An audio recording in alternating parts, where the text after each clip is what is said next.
Welcome to week 3 of the Underrated Game of the Week, where we feature a game with two G5 teams facing off, and you should be watching as the entertainment value is going to be high.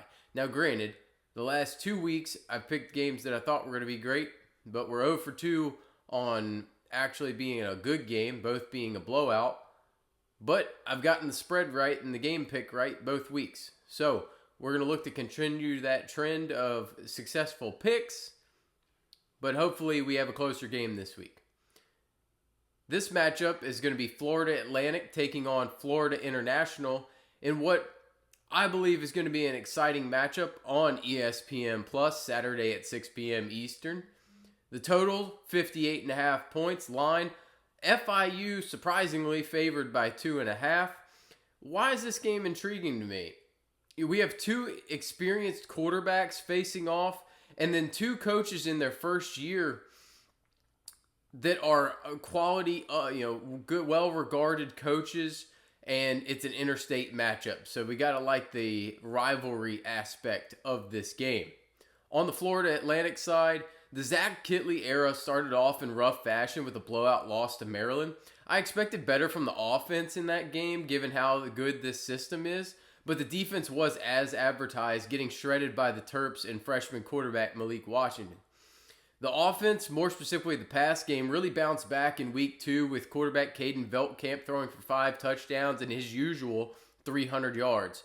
And then slot demon Easton Messer, he's the top target as expected. He ate in that Maryland game with double-digit catches, well on his way to that 100 catch target that I have proclaimed for him before the season started. But sophomore Assad Wasim, he's really separated himself as the second option, which is somewhat of a surprise given where we were coming into the season. As is typical with a pace-up air raid system, the defensive struggles and being made up of mostly transfers has not helped. They only have 2 sacks through 2 games and no turnovers as of yet. And that's kind of what I'm looking for if they can get out to a lead. Those are the types of plays that they need to be making on this defense to be able to hold up in the long run. So they're going to need to step up when they start facing this better competition comparatively. On the FIU side, the Panthers, they're a team that I've really bought into when I did their preview in the offseason. So much so that I bet the over on their season win total. Yes, they did lose 2 impact wide receivers to Georgia Tech after last season, but they did upgrade their coach, and he's really got a winning pedigree and retained quarterback Keon Jenkins. This is a team that only won 4 games a year ago, but I pegged them to be able to make a bowl game this season because 5 of those losses were by 1 score or less, so the ball just didn't bounce their way, and if some of those just go the opposite direction, they should be a very quality team this year. The offense hasn't taken off as I would have liked so far, but that's to be expected given they faced Penn State and Happy Valley last week.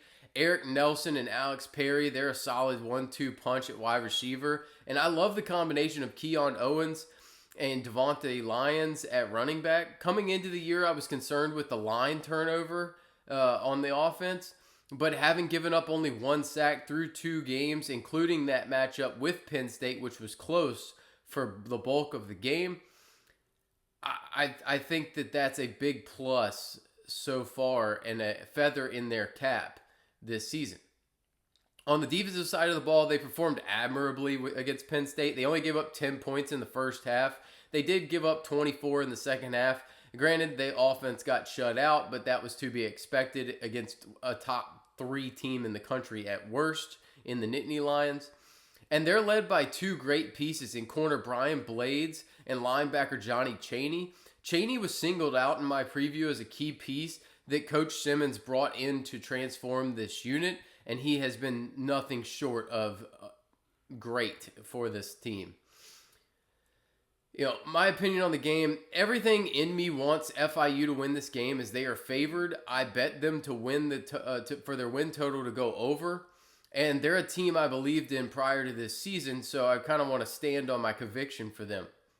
Last week, I took a MAC team in Toledo that I felt could out-physical a Conference USA team that runs the air raid in Western Kentucky. Now we kind of have Western Kentucky in in FAU because it's basically a runoff of the guys who had played there before, facing a more physical team from Conference USA. And I just think the wrong team's favored in this game. Give me the points and FAU to win this game outright because of the talent disparity in the AAC compared to the Conference USA.